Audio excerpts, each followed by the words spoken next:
Hello everyone, welcome back to my YouTube channel. This is Garima Srivastava, your biology mentor. Last class में हम लोगों ने mouth और oesophagus के बारे में पढ़ लिया था। थर्ड पार्ट हमें स्टार्ट करना था स्टमक के बारे में। ठीक है, एलिमेंट्री कैनाल में हम थर्ड पार्ट पढ़ रहे हैं। एलिमेंट्री कैनाल का थर्ड पार्ट है कौन सा? स्टमक। स्टमक जो होता है वो हाईली मस्कुलर ऑर्गन होता है, मसल्स का बना हुआ होता है। Highly muscular organ,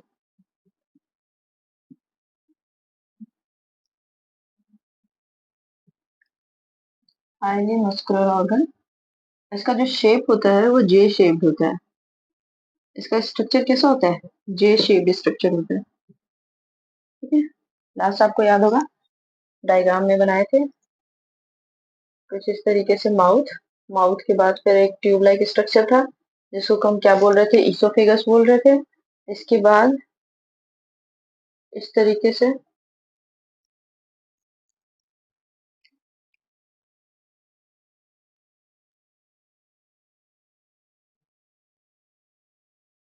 stomach, stomach के बाद फिर ये वापस स्मॉल इंटेस्टाइन में जाएगा। ठीक है, तो स्टमक का शेप कैसा था? जे शेप स्ट्रक्चर होता है। कैसा होता है? हाईली मस्कुलर ऑर्गन होता है। ये कुछ जूसेस सेक्रेट करती है और इन जूसेस को हम क्या बोलते हैं? गैस्ट्रिक जूसेस बोलते हैं। क्या बोलते हैं? Gastric juice. ठीक, अब ये गैस्ट्रिक जूस में कौन कौन सी चीजें होती हैं? तीन चीजें होती हैं। पहला सबसे इंपॉर्टेंट HCl, हाइड्रोक्लोरिक एसिड। ये हाइड्रोक्लोरिक एसिड क्या करता है? एसिडिक मीडियम क्रिएट करता है, जो जिससे कि स्टमक में प्रेजेंट जो अदर एंजाइम्स होते हैं वो प्रॉपर फंक्शनिंग कर पाते हैं, डाइजेशन के प्रोसेस को प्रॉपर करा पाते हैं। ठीक है, दूसरा कौन सा हो जाता है? पेप्सिन। ठीक, और थर्ड कौन सी चीज सिक्रीट करता है? म्यूकस। ठीक, तीन चीजें सिक्रीट करती है गैस। स्टमक की वॉल से तीन चीजों का सिक्रीशन होता है। कौन कौन सा? एक तो HCl का, दूसरा पेप्सिन का, और थर्ड म्यूकस का। HCl क्या करता है? एक एसिडिक मीडियम प्रोवाइड करता है। पेप्सिन क्या करता है? प्रोटीन का पार्शियल डाइजेशन कराता है। किसका डाइजेशन कराता है? प्रोटीन का पार्शियल डाइजेशन। अब आप बताओ, HCl जैसे स्ट्रॉन्ग एसिड अगर जनरली किसी के ऊपर डल जाती है, किसी हाथ पे गिर जाए या कभी हो जाए तो क्या होता है? जल जाता है। लेकिन हमारे स्टमक के अंदर प्रेजेंट है, उसके बावजूद भी हमको कुछ नहीं हो रहा है, तो उसका कुछ तो रीजन होगा। होता क्या है? यहाँ पे क्या प्रेजेंट होती है? स्टमक की वॉल पे म्यूकस की लाइनिंग प्रेजेंट होती है। म्यूकस की कवरिंग प्रेजेंट होती है, जिसकी वजह से स्टमक जो होता है वो, स्टमक पे इसका कोई, स्टमक की वॉल्स पर या स्टमक पर इसका कोई इफेक्ट नहीं पड़ता। ठीक है, तो ये चीजें हैं। अब इसके बारे में लिख लेते हैं। देखते हैं ये stomach is a bag like organ. कैसा है? बैग लाइक स्ट्रक्चर है, हाईली मस्कुलर।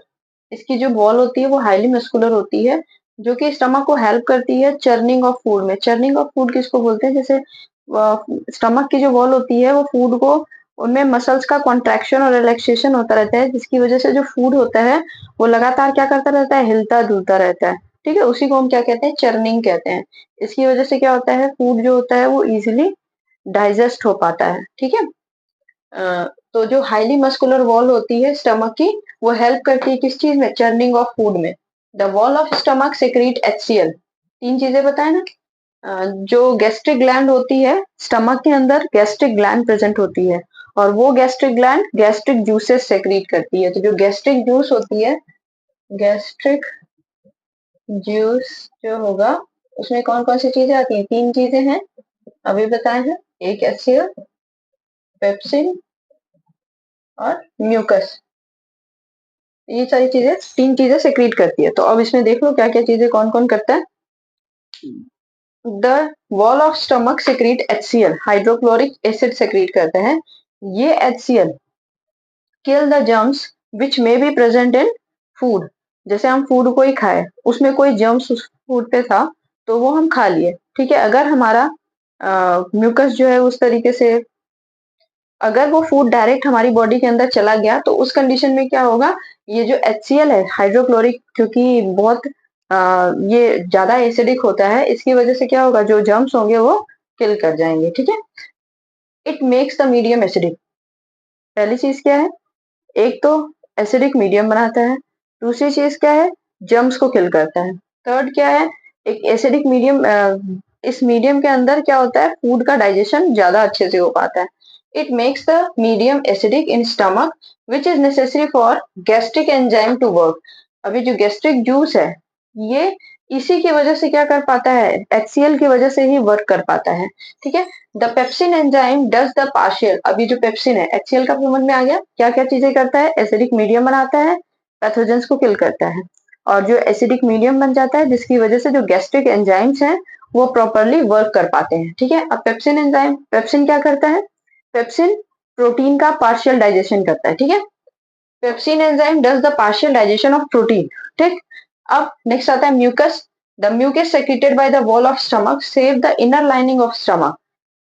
एसिड की वजह से, हाइड्रोक्लोरिक एसिड की वजह से जो स्टमक की इनर लाइनिंग वो डैमेज ना हो जाए, तो उसको बचाने के लिए क्या, फिर किस चीज की लेयर प्रेजेंट होती है, म्यूकस की लेयर प्रेजेंट होती है, म्यूकस की वॉल प्रेजेंट होती है। ठीक है, तो इसका ये काम होता है, तीन चीजें सिक्रीट कर रहा है।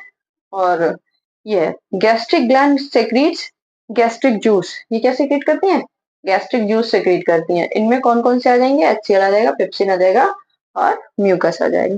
इसमें आप यहाँ चाहो तो लिख सकते हो, किल्स जर्म्स, ये जर्म्स को किल करता है। और क्या करता है, प्रोवाइड एसिडिक मीडियम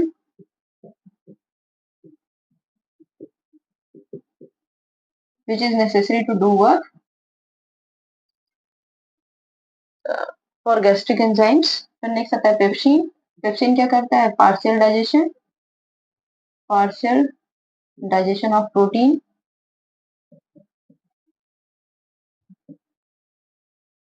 ठीक है, और म्यूकस क्या करता है, इनर लाइनिंग को बचाता है HCl से। ठीक है, अब नेक्स्ट देखते हैं किसके बारे में, स्मॉल इंटेस्टाइन के बारे में, कि स्मॉल इंटेस्टाइन क्या है।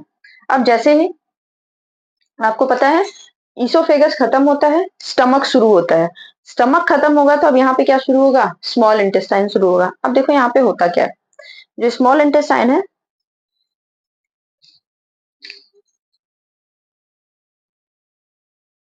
इस तरीके से हाईली कॉइल्ड स्ट्रक्चर होता है। ठीक है, बहुत ज्यादा कॉइलिंग होती है इसकी, और ये पूरे ऐसे करके रहता है। फिर उसके ऊपर क्या प्रेजेंट होता है, लार्ज इंटेस्टाइन। ठीक है, ऊपर की साइड, बाहर के साइड में,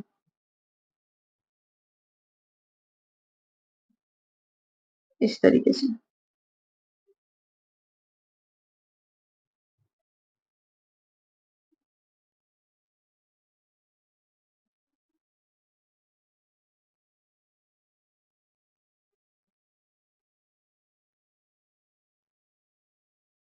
ये स्मॉल इंटेस्टाइन लार्ज इंटेस्टाइन से अटैच है, यहीं पे क्या प्रेजेंट होता है, अपेंडिक्स प्रेजेंट होता है, वर्मीफॉर्म अपेंडिक्स इसी जगह पे। ठीक है, अभी देखेंगे इसके बारे में। स्मॉल इंटेस्टाइन जो होता है, यानी स्टमक खत्म होता है और क्या शुरू होता है, स्मॉल इंटेस्टाइन। और जब स्मॉल इंटेस्टाइन खत्म होता है फिर क्या स्टार्ट होता है, लार्ज इंटेस्टाइन। अब ये जो स्मॉल इंटेस्टाइन होता है वो तीन टाइप का होता है।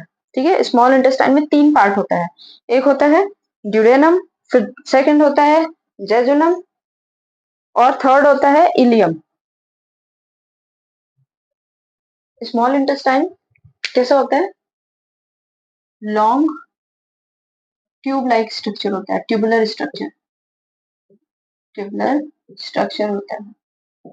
ठीक है, इसकी जो लेंथ होती है, लंबाई जो इसकी होती है,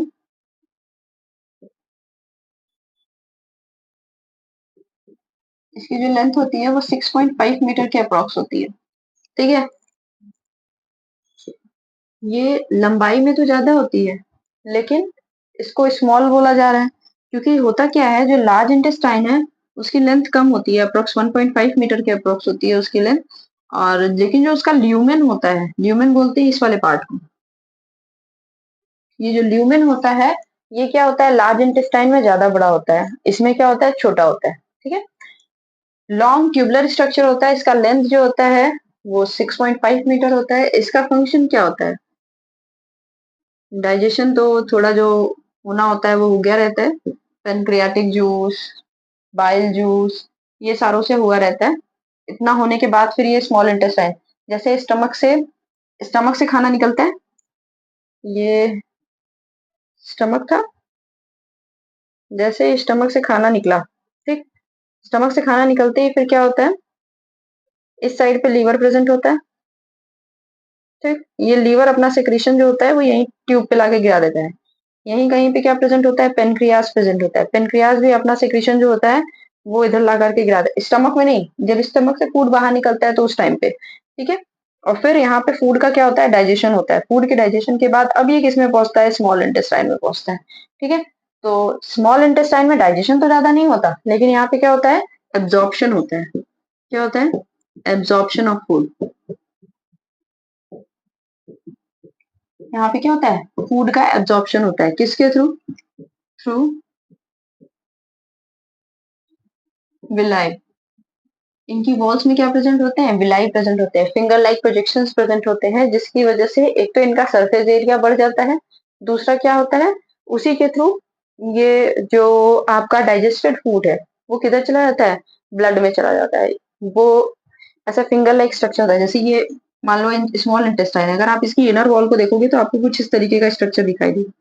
इसके इनर वॉल पे इस तरीके के स्ट्रक्चर होते हैं, आपको देखने पे दिखाई देगा, बाहर से ये कुछ ऐसा दिखाई देगा, ठीक है। लेकिन इसकी अंदर वाली जो वॉल होती है वो इस तरीके से फिंगर लाइक प्रोजेक्शंस उनमें बने होते हैं, इन्हीं को हम क्या कहते हैं, विलाई कहते हैं। और इस पे क्या प्रेजेंट होते हैं, माइक्रोविलाइज प्रेजेंट होते हैं। क्या प्रेजेंट होते हैं, छोटे छोटे हेयर लाइक स्ट्रक्चर प्रेजेंट होते हैं, इनको हम क्या बोलते हैं, माइक्रोविलाई बोलते हैं। ये मिल करके माइक्रोविलाई जो होता है डाइजेस्टेड फूड को लेता है, इसको देता है, माइक्रोविलाई को देता है, और फिर ये किसके पास पहुंच जाता है, ब्लड के पास पहुंच जाता है। जितना भी डाइजेस्टेड फूड होता है सब किसके पास पहुंच जाएगा, ब्लड के पास। फिर ब्लड के पास से ये किधर जाता है, एसिमिलेशन के लिए। एसिमिलेशन किसको बोलते हैं, जिसमें ब्लड जो डाइजेस्टेड फूड लिया है वो किसको दे देता है, सेल्स को दे देता है, हमारी बॉडी के सेल्स को दे देता है। और सेल्स को देने के बाद वहां पे क्या बनती है, एनर्जी बनती है, ठीक है। तो एब्जॉर्प्शन यहाँ पे होता है, किसमें, स्मॉल इंटेस्टाइन में क्या होता है, एब्जॉर्प्शन होता है। और जो स्मॉल इंटेस्टाइन होता है divided into three parts, divided into three parts,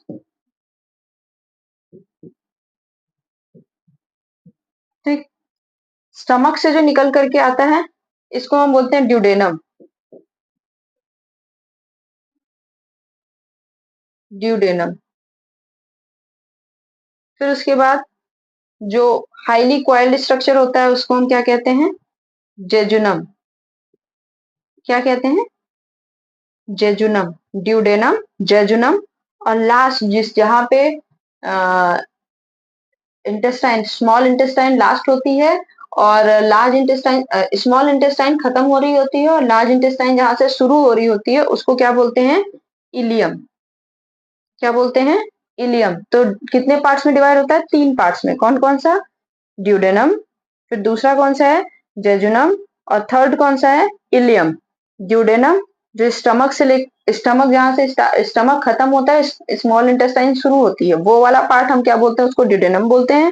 फिर हाईली कॉइल्ड स्ट्रक्चर जेजुनम, और लास्ट वाला इलियम, ठीक है। अब इसके बारे में लिख लेते हैं, इंटेस्टाइन के बारे में देख लेते हैं। स्मॉल इंटेस्टाइन जैसा होता है, हाईली कॉइल ट्यूब होता है, 6 to 6.5 मीटर के अप्रोक्स लेंथ होती है, कहीं कहीं वेरी करता है, 5.5 भी लिखा रहता है, तो वेरी करता है, तो उसके अकॉर्डिंग देख लेना।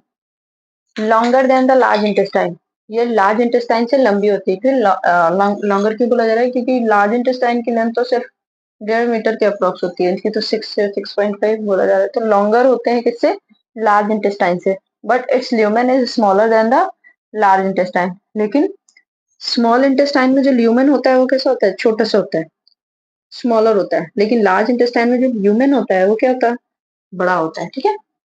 Divided into three parts, duodenum, jejunum और इलियम, ठीक है।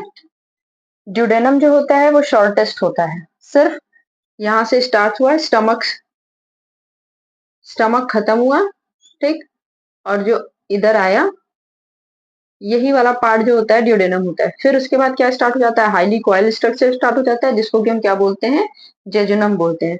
फिर वो लास्ट वाला पार्ट आ जाता है जहां से वो कनेक्ट होता है किससे, लार्ज इंटेस्टाइन से, ठीक है। लार्ज इंटेस्टाइन से इस तरीके से कनेक्ट होता है, तो उसको हम क्या बोलते हैं, इलियम बोलते हैं।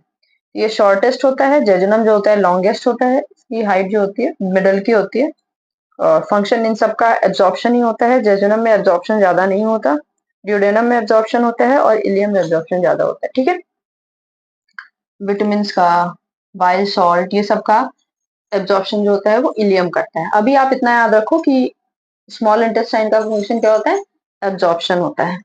एब्जॉर्ब न्यूट्रिएंट्स, न्यूट्रिएंट में क्या हो सकता है, विटामिन हो सकता है, मिनरल्स हो सकता है, कार्बोहाइड्रेट हो सकता है, फैट हो सकता है, प्रोटीन हो सकता है, लेकिन सब के सब किस फॉर्म में, सिंपलेस्ट फॉर्म में, सब एकदम टूटे हुए फॉर्म में होने चाहिए। ऐसा नहीं कि आप बड़ा बड़ा कार्बोहाइड्रेट लेकर के आओ और वहां पे उसका एब्जॉर्प्शन हो जाए, तो एब्जॉर्प्शन नहीं होगा। Water from the digested food, क्या क्या, न्यूट्रिएंट और वाटर को डाइजेस्टेड फूड से क्या कर लेता है, एब्जॉर्ब कर देता है। So they can be used by the body, जिससे कि वो बॉडी से क्या किए जा सके, यूज किए जा सके। ठीक है, स्मॉल इंटेस्टाइन का डायग्राम एक बार देख लेते हैं।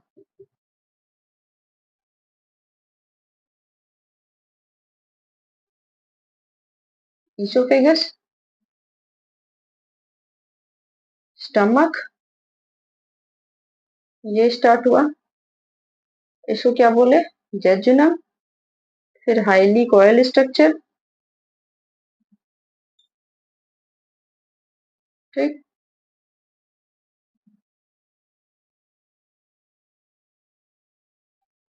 ये हाईली कॉयल स्ट्रक्चर हो गया, इसको क्या बोला गया, जेजुनम। फिर यहाँ से स्टार्ट हुआ लार्ज इंटेस्टाइन। ठीक, यहाँ से क्या स्टार्ट हुआ, लार्ज इंटेस्टाइन।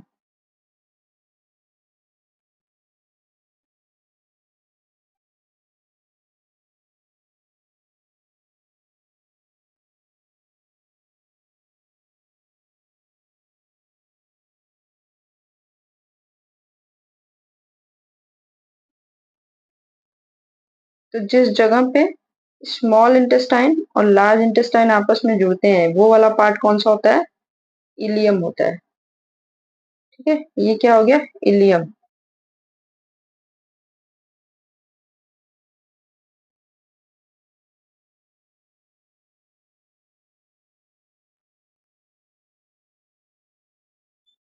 ठीक है, ये हो गया लार्ज इंटेस्टाइन का पार्ट। लार्ज इंटेस्टाइन में, ठीक है, ये स्मॉल इंटेस्टाइन का पार्ट हो गया, स्टमक से खत्म हुआ, स्टार्ट हुआ ड्यूडेनम, फिर जेजुनम, लास्ट वाला इलियम। ठीक है, अब देखेंगे यहाँ पे प्रेजेंट जो लीवर था, क्योंकि ये अपना सिक्रीशन कहाँ पे गिरा रहे थे, ड्यूडेनम में गिरा रहे थे ना, तो अब हम किसके बारे में देखेंगे, लीवर के बारे में देखेंगे। ठीक, और यहाँ पे प्रेजेंट पेनक्रियाज के बारे में देखेंगे, जो लीफ लाइक स्ट्रक्चर होता है। ठीक है, तो ये वाला क्या हो गया, ड्यूडेनम, ये बीच में जो हाईली कॉइल स्ट्रक्चर है, जेजुनम, और लास्ट ये वाला पार्ट, इलियम। ठीक, यहाँ से क्या स्टार्ट हो गया, लार्ज इंटेस्टाइन स्टार्ट हो गया। अब लीवर जो होता है वो लार्जेस्ट ग्लैंड है हमारी बॉडी की। ठीक है, ये क्या हो गया, लीवर। लीवर क्या है, हमारी बॉडी की लार्जेस्ट ग्लैंड है, जिसका क्या फंक्शन होता है, ये बाइल जूस का सिक्रीशन करती है, बाइल जूस। ये पेनक्रियाज हो गया, पेनक्रियाज, पेनक्रियाज क्या करता है, पेनक्रियाटिक जूस सेक्रीट करता है, पेनक्रियाटिक जूस का सेक्रीशन करता है। ठीक, अब लिवर और पेनक्रियाज के बारे में देख लेते हैं। के बारे में देखिए, लिवर जो होता है largest gland in human body, human body के अंदर सबसे बड़ी ग्लैंड कौन सी होती है, लिवर है। मैन्युफैक्चर्स बाइल जूस, ये क्या बनाती है, बाइल जूस का फॉर्मेशन करती है। फॉर्मेशन मैन्युफैक्चर तो ये करती है, पर स्टोर करने के लिए एक अलग से ऑर्गन होता है जिसका नाम होता है गॉल ब्लैडर। इस तरीके से ब्लैडर लाइक स्ट्रक्चर होता है, उसमें जितना भी लीवर्स में, ये लीवर मान लो है, ठीक, ये लीवर है। लीवर में जो भी बाइल जूस का प्रोडक्शन होता है वो ला करके वो किस में दे देता है, गॉल ब्लैडर में दे देता है। गॉल ब्लैडर में स्टोर होता रहता है। गॉल ब्लैडर एक पाउच लाइक स्ट्रक्चर होता है। जो गॉल ब्लैडर होता है एक पाउच लाइक स्ट्रक्चर होता है, जिसमें कि जितना भी बाइल जूस बनता रहता है वो आकर के स्टोर होता रहता है। और फिर जब हम फूड खाते हैं जिस टाइम पे, जरूरत होती है तो वो क्या होता है, वहां से रिलीज होता है। ठीक है, बहुत बार आप सुने होंगे गॉल ब्लैडर को ऑपरेशन हुआ, निकाल दिया गया। तो जनरली गॉल ब्लैडर का ऐसे कोई फंक्शन नहीं होता। ठीक है, बस उनका फंक्शन बस इतना सा है कि जो भी लीवर जो बाइल जूस बना रहा है वो उसको स्टोर करके रखेगा, और स्टोर करके रखेगा, जब हम खाना खाएंगे हमको उसकी जरूरत होगी तब वो सिक्रीट होगा। लेकिन जब गॉल ब्लैडर नहीं रहेगा तो उस कंडीशन में क्या होगा, लीवर बाइल जूस बनाता जाएगा और वो रिलीज होता जाएगा। ठीक है, तो आप खाना खाओगे तो उस तरीके से प्रॉपर डाइजेशन नहीं हो पाता। ठीक है, क्योंकि बाइल जूस लगातार बनता चला जा रहा है और रिलीज होता चला जा रहा है, आप खाना खा रहे हो नहीं खा रहे हो तब भी वो क्या होगा, बाइल जूस निकलता चला जाएगा। ठीक है, तो यही होता है। From the gall bladder bile is release when required. Gall bladder से बाइल जूस तब रिलीज होता है जब रिक्वायर्ड होता है। Bile juice is important for emulsification of fat molecule. Fat molecule जो होता है वो सबसे बड़ा होता है। ठीक है, ट्राइग्लिसराइड का बना हुआ होता है, तो वो सबसे बड़ा होता है। बड़ा होने की वजह से उसको तोड़ने में ज्यादा मुश्किल होती है, ज्यादा टाइम लगता है। तो इमल्सिफिकेशन वो प्रोसेस होती है जिसमें बड़े से फैट मॉलिक्यूल को, कॉम्प्लेक्स फैट मॉलिक्यूल को सिंपलर फैट मॉलिक्यूल्स में तोड़ दिया जाता है। फैट ग्लोबुलेट्स को सिंपल फ्लैट ग्लोबुलेट्स में तोड़ दिया जाता है। ठीक है, इसी को हम क्या कहते हैं, इमल्सिफिकेशन कहते हैं। इमल्सिफिकेशन किसको कहा जा रहा है, जो फैट मॉलिक्यूल्स हैं, बड़े बड़े फैट मॉलिक्यूल्स हैं, उनको सिंपलर फॉर्म में तोड़ देना, उसी को हम क्या कहते हैं, इमल्सिफिकेशन। कौन कराता है, बाइल जूस कराता है, ये बहुत इंपॉर्टेंट है। Pancreas situated below the stomach, अभी हम बनाए थे, तो आपको बताए थे कि स्टमक हो गया, स्टमक के जस्ट नीचे जो होता है ये स्टमक हो गया,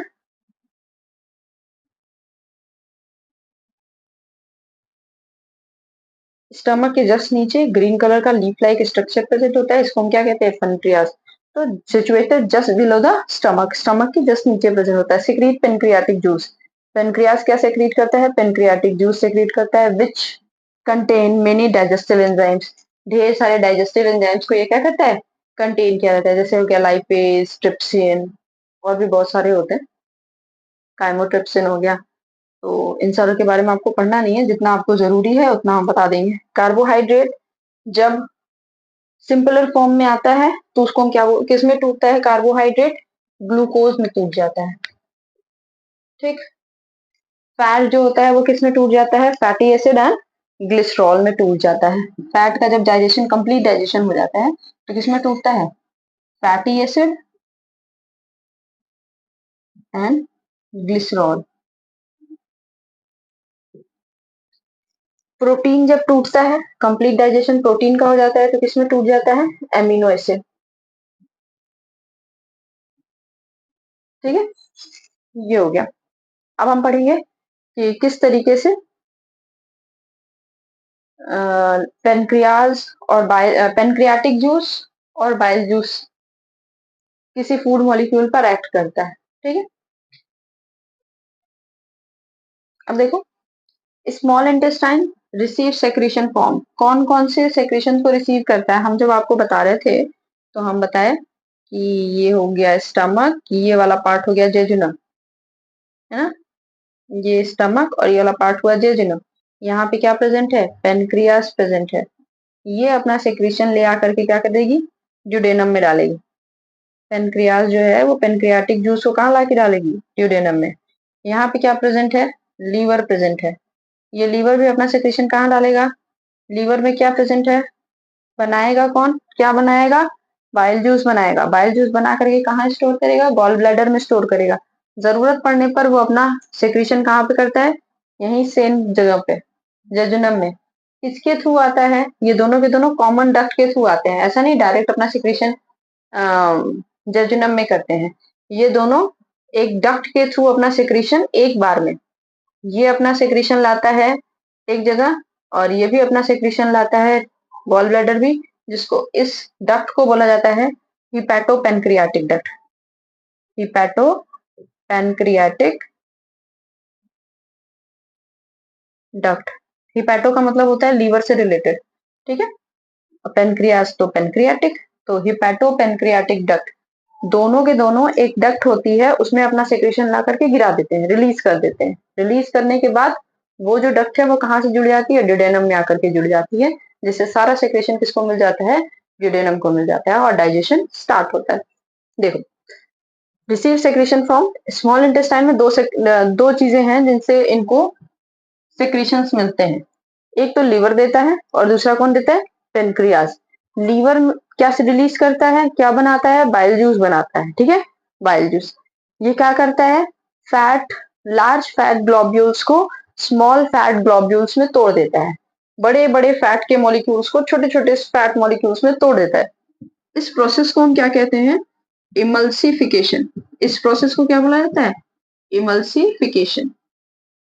देख अब नेक्स्ट आता है पेनक्रियास। पेनक्रियास क्या रिलीज करता है, पेनक्रियाटिक जूस रिलीज करता है। पेनक्रियाटिक जूस में कौन कौन से हो सकते हैं, ट्रिप्सिन हो सकता है, काइमोट्रिप्सिन हो सकता है, लाइपेज हो जाता है। ट्रिप्सिन और काइमोट्रिप्सिन प्रोटीन को तोड़ने का काम करते हैं, प्रोटीन को डाइजेस्ट करने का काम करते हैं और किस में कन्वर्ट कर देते हैं, पेप्टोन्स में।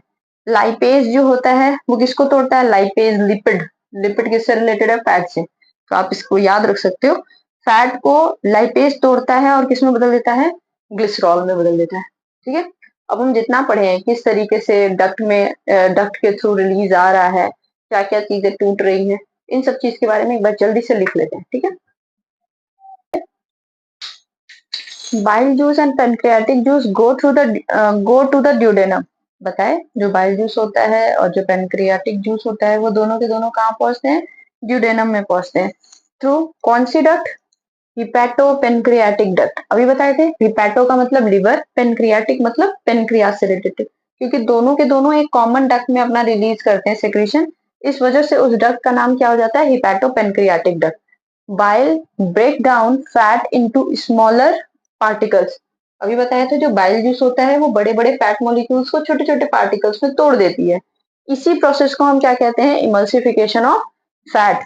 बहुत इंपॉर्टेंट है, बहुत बार पूछा जाता है इमल्सिफिकेशन ऑफ फैट क्या है, ठीक है। After that lipase enzyme digest fat into fatty acid and glycerol. अब देखो इमल्सिफिकेशन हो गया, छोटे छोटे पार्टिकल्स में टूट गया फैट मॉलिक्यूल। अब क्या होगा, जो पेनक्रियास से जो पेनक्रियाटिक जूस में जो लाइपेज एंजाइम था, ये क्या करेगा, फैट को, जो छोटे छोटे फैट मॉलिक्यूल्स थे उनको फैटी एसिड और ग्लिसरॉल में तोड़ देता है। किसमें तोड़ दे रहा है, फैटी एसिड एंड ग्लिसरॉल में। ट्रिप्सिन, काइमोट्रिप्सिन, अभी पढ़े पेनक्रियाटिक जूस में था। Are enzyme which digest protein into amino acid. ये क्या करते हैं, प्रोटीन को किसमें तोड़ देते हैं, एमिनो एसिड में तोड़ देते हैं। Complex carbohydrates are digested into glucose. वही अभी हम बताए थे स्टार्टिंग में कि कार्बोहाइड्रेट किसमें टूटता है, बताए थे एक लाइन से करके, कार्बोहाइड्रेट किसमें टूटता है, फिर उसके बाद हम फैट का बताए थे, फिर उसके बाद प्रोटीन का बताए थे। तो प्रोटीन किसमें टूटता है, एमिनो एसिड में, ठीक। फैट किसमें टूटता है, फैटी एसिड, और ग्लिसरॉल कार्बोहाइड्रेट किसमें टूटता है, ग्लूकोज। देखो वही चीज है, फैट मॉलिक्यूल किसमें टूट गया, फैटी एसिड, ग्लिसरॉल। प्रोटीन किसमें डाइजेस्ट हो गया, एमिनो एसिड। कार्बोहाइड्रेट किसमें डाइजेस्ट हो गया, ग्लूकोज में, ठीक है। तो यही तीनों चीजें थी जो आपको समझा चुके हैं, उन्हीं वही चीजें लिखी हुई है इसमें, तो ज्यादा डरने की जरूरत नहीं है कि बहुत लंबा लंबा लिखा हुआ है। देखो the major part of digestion takes place in duodenum. हम आपको स्टार्टिंग में ही बताए सबसे ज्यादा डाइजेशन कहाँ पे होता है, ड्यूडेनम में होता है। इलियम के अंदर, जेजुनम में कोई डाइजेशन नहीं होता, और इलियम में क्या होता है, एब्जॉर्प्शन होता है, ठीक है। Take place in duodenum, no digestion takes place in jejunum. Jejunum में कोई डाइजेशन नहीं होता। The inner wall of ileum, पता है, इनर वॉल ऑफ इलियम जो होता है उनमें ढेर सारे फिंगर लाइक प्रोजेक्शंस होते हैं जिनको कि हम क्या कहते हैं, विलाई कहते हैं। इन विलाई पे छोटे छोटे हेयर लाइक स्ट्रक्चर होते हैं जिनको हम माइक्रोविलाई करते हैं। ये डाइजेस्टेड फूड को क्या करते हैं, एब्जॉर्ब कर लेते हैं। डाइजेस्टेड फूड में क्या क्या चीजें होती हैं, न्यूट्रिएंट्स होते हैं और वाटर मॉलिक्यूल्स होते हैं। इनको एब्जॉर्ब करते हैं, एब्जॉर्ब करने के बाद किधर दे देते हैं, ब्लड को दे देते हैं, ठीक है। देखो inner wall of ileum has numerous finger-like projections called villi. Finger-like structure called villi. It increases the surface area. अब देखो एक इंटेस्टाइन जो था, स्मॉल इंटेस्टाइन, वो इस तरीके से जा रहा है, तो फूड सीधे ऐसे निकल रहा है। अब फूड मॉलिक्यूल कैसे जाएगा, पहले ऐसे जाएगा, फिर ऐसे जाएगा, फिर ऐसे जाएगा, मतलब लेंथ सेम है, दोनों की लेंथ सेम है। ये देखो ये लेंथ सेम है, लेकिन सरफेस एरिया यहाँ बढ़ गया। ठीक है, तो विलाई क्या करता है, सरफेस एरिया को इंक्रीज कर देता है। ठीक है, और उसके साथ साथ अब देखो, पहले जैसे अगर बात की जाए, अब बिलाई तो हम बड़ा बना रहे हैं ना, छोटी सी बिलाई बना करके दिखाते हैं। जैसे मान लो पहले स्मॉल इंटेस्टाइन में ल्यूमेन इतना था। ठीक, ल्यूमेन कितना था, इतना। इस पे क्या निकल गया, फिंगर लाइक प्रोजेक्शन निकल गए, जिनको हम क्या बोल रहे हैं, विलाई बोल रहे हैं। इधर साइड भी निकलेंगे।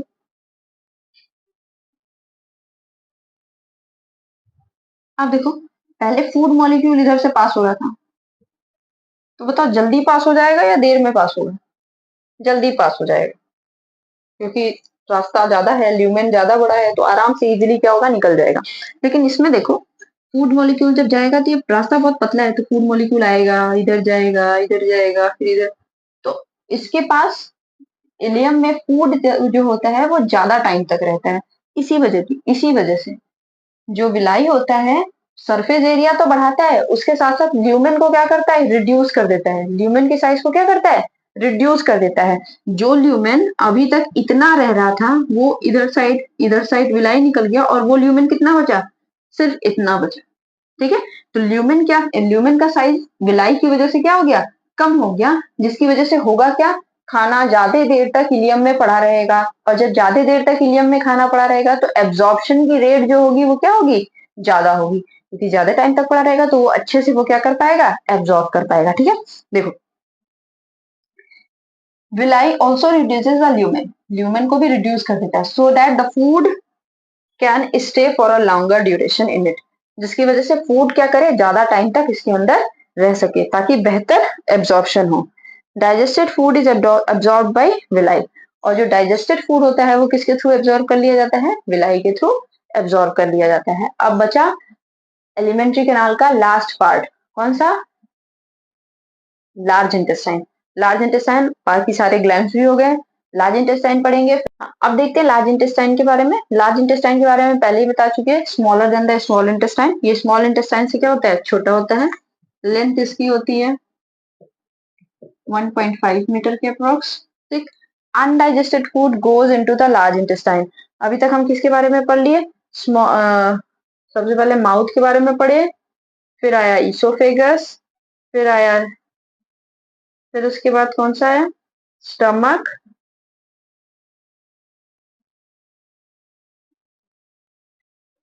फिर उसके बाद कौन सा आया, स्मॉल इंटेस्टाइन। ठीक, फिर उसके बाद ये लास्ट बचा है जिसको हम पढ़ रहे हैं अभी, कौन सा, लार्ज इंटेस्टाइन।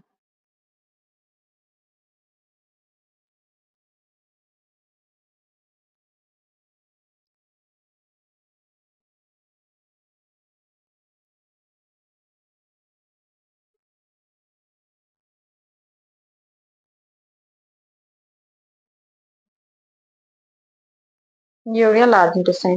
ठीक, अभी तक जितना भी डाइजेशन होना था वो सब कुछ हो चुका है लार्ज स्मॉल इंटेस्टाइन में, फिर उसके बाद इलियम में जितना भी एब्जॉर्प्शन होना था सब हो चुका है, लेकिन कुछ अमाउंट में वाटर या सॉल्ट्स रह जाते हैं, यही आकर के लार्ज इंटेस्टाइन में क्या होते हैं, एब्जॉर्ब होते हैं। बाकी और कुछ फंक्शन नहीं होता, जितना भी डाइजेशन होना होता है वो कहाँ तक हो चुका होता है, यहाँ ड्यूडेनम तक। यहाँ पे क्या प्रेजेंट था, ड्यूडेनम था ना। जो भी एब्जॉर्प्शन होना होता है वो ड्यूडेनम में हो गया होता है। जेजुनम में नो डाइजेशन, कोई डाइजेशन नहीं होता। ठीक है, और ये जो इलियम होता है यहाँ पे एब्जॉर्प्शन होता है विलाई के थ्रू। ठीक, अब आ गया, जो भी अनडाइजेस्टेड फूड था वो सब का सब किस में चला आया, लार्ज इंटेस्टाइन। वही सेम चीज देखिए, undigested food goes into the large intestine. Small intestine से लार्ज इंटेस्टाइन में अनडाइजेस्टेड फूड आ जाता है। आने के बाद जो कुछ अमाउंट में उसमें वाटर रह जाता है या सॉल्ट रह जाता है, उसको क्या किया जाता है, एब्जॉर्व कर लिया जाता है। After that undigested food goes into rectum. इसके बाद किस में पहुंचता है, रेक्टम में पहुंचता है। अब देखो रेक्टम क्या है, ये जो स्मॉल इंटेस्टाइन होता है वो भी तीन पार्ट में होता है, और जो लार्ज इंटेस्टाइन होता है वो भी तीन पार्ट्स में होता है। Parts of large intestine,